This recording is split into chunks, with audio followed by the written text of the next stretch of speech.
Hello students, आप सभी का हमारे यूट्यूब चैनल में हार्दिक स्वागत है।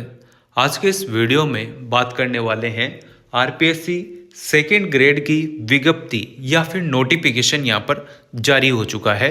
तो 2129 पदों पर यहाँ पर सेकेंड ग्रेड भर्ती परीक्षा आयोजित होने वाली है, शिक्षक भर्ती परीक्षा। ठीक है, तो जो भी स्टूडेंट यहाँ पर तैयारी कर रहे हैं या जो भी मित्र दोस्त जो भी तैयारी कर रहे हैं वो जी जान लगाकर अब तैयारी और ज़्यादा करना स्टार्ट कर दो, क्योंकि वैकेंसी आ चुकी है। पद बहुत कम है, होने में तो देखी जाए तो पहली नज़र में तो पद बहुत कम है, पर जितने भी पद हैं वो पर्याप्त होने चाहिए आप लोगों के लिए, क्योंकि आप लोगों को एक सीट लेनी होती है और जब भी आपका सिलेक्शन होगा तो आप भी सिलेक्शन के बाद यही ज्ञान बांटने वाले हैं कि एक सीट चाहिए होती है। ठीक है, तो आप लोग उसी हिसाब से अब अपनी प्रिपरेशन कर सकते हैं। 2129 पदों पर ये भर्ती आई है सेकंड ग्रेड की, है ना। तो विज्ञप्ति का जो आप लोगों को डेट बता देता हूँ कि कब आई थी, ये कब आई है। तो ये 11 दिसंबर 2024 को मतलब विज्ञप्ति विज्ञापन जारी हुआ है, जिसमें आप लोगों को वरिष्ठ अध्यापक जो भर्ती परीक्षा है, ठीक है, माध्यमिक शिक्षा विभाग के हिसाब से वरिष्ठ अध्यापक जो भर्ती परीक्षा है उसमें 8 विषयों पर आपके लिए 2129 पद यहाँ पर जारी किए हैं। तो देखो यहाँ पर क्लियर लास्ट वाली लाइन में लिखा रहा है कि पद स्थायी है, पद जो है स्थायी है 2129। इसके अलावा विभाग से प्राप्त विषयवार रिक्त पद जो भी होंगे, डीपीसी के थ्रू जो भी पद खाली वाली होंगे, उसके हिसाब से आप लोगों के जो ये पोस्ट निकली है, जितनी पोस्ट निकली 2129, इसमें वृद्धि भी हो सकती है, कमी भी हो सकती है। ठीक है ना। तो 8 विषयों के यहाँ पर जो भी है सीट है वो आपको बता देते हैं।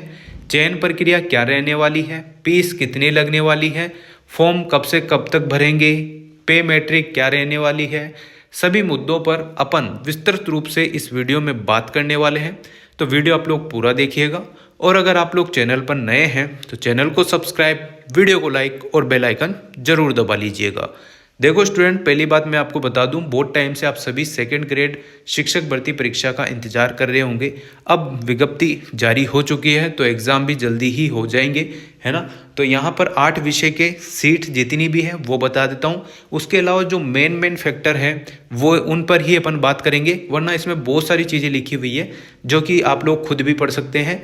PDF आपको टेलीग्राम चैनल पर मिल जाएगी। ठीक है, पहले आप लोग देखो हिंदी विषय की बात करते हैं। तो गैर अनुसूचित क्षेत्र में और अनुसूचित क्षेत्र में यहाँ पर पद आए हैं, और टोटल पद की अगर हम बात करें हिंदी विषय की तो 288 पद होते हैं। तो 288 पद हिंदी विषय के आए हुए हैं। अंग्रेजी विषय की अगर हम बात करें तो 327 टोटल पद हैं।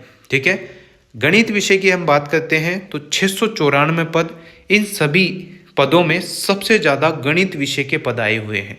तो जो स्टूडेंट गणित विषय से संबंधित हैं वो तैयारी जारी ज़्यादा कर दें, क्योंकि सीटें उनकी इस हिसाब से जो पोस्ट जारी हुई है, जो नोटिफिकेशन आया है, उस हिसाब से सबसे ज़्यादा पोस्ट गणित विषय की है 694। अब आप लोग कैसे भी समझे, पर इनकी पोस्टें बहुत ज़्यादा आई है। इसके बाद विज्ञान विषय की बात करें तो 350 पद हैं, जो कि गणित की तुलना में आधे हैं, एक तरह से ये मान सकते हो। सामाजिक विज्ञान की बात करें तो बहुत कम है, 88 पद हैं। संस्कृत विषय की बात करें तो 309 पद है।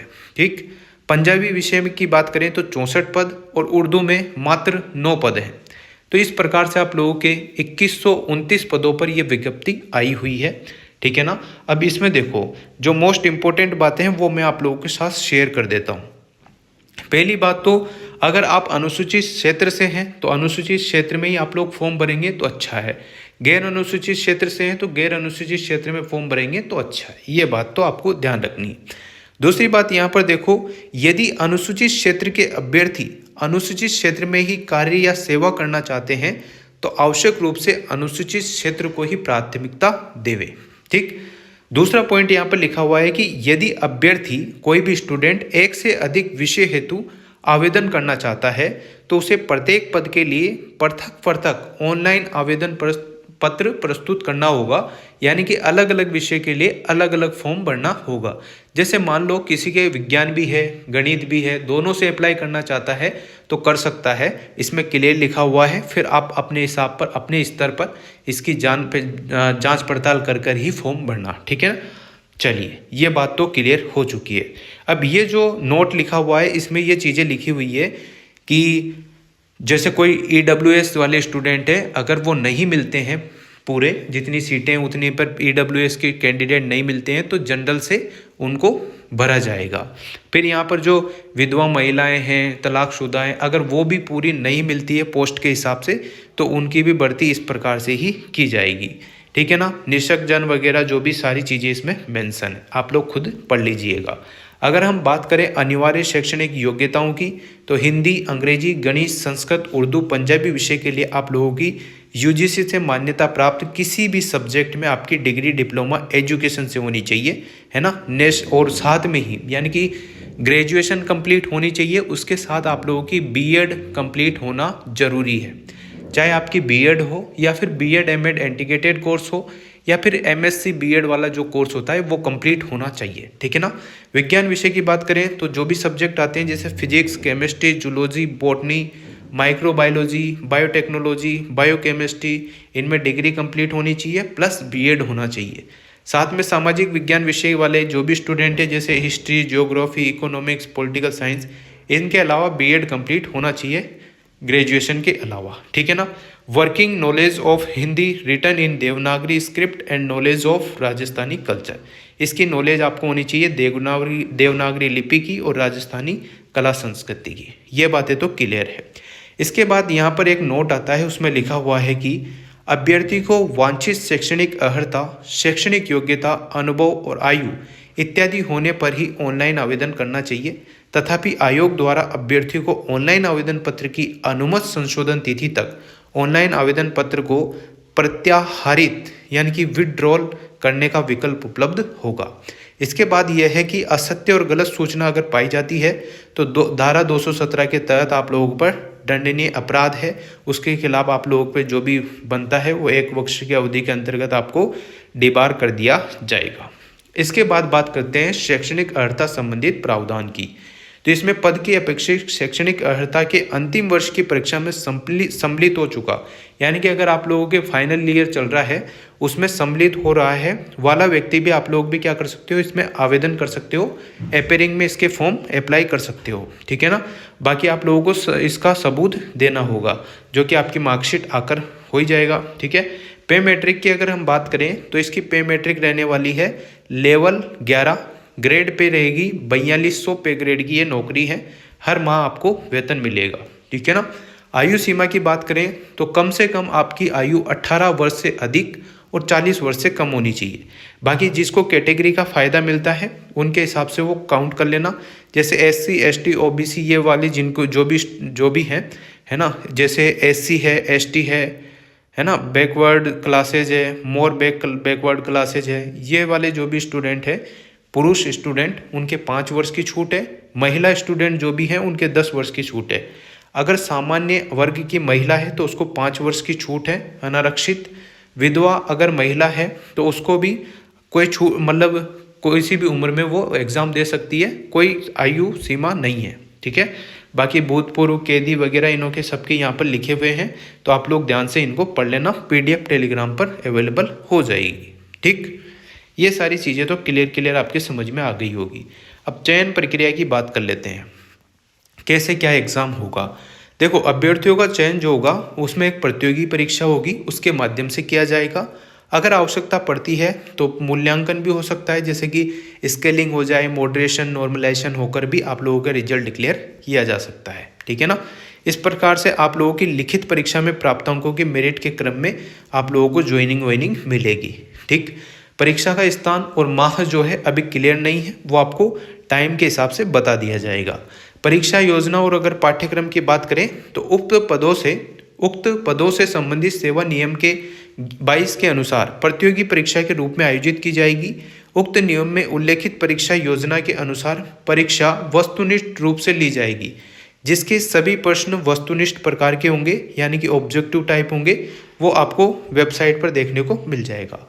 आवेदन करने की जो तिथि रखी गई है वो है 26 दिसंबर 2024 से 24 जनवरी 2025 रात्रि 12 बजे इसकी लास्ट डेट है। इसके अंतर्गत ही आप लोगों को फॉर्म फिल करना है।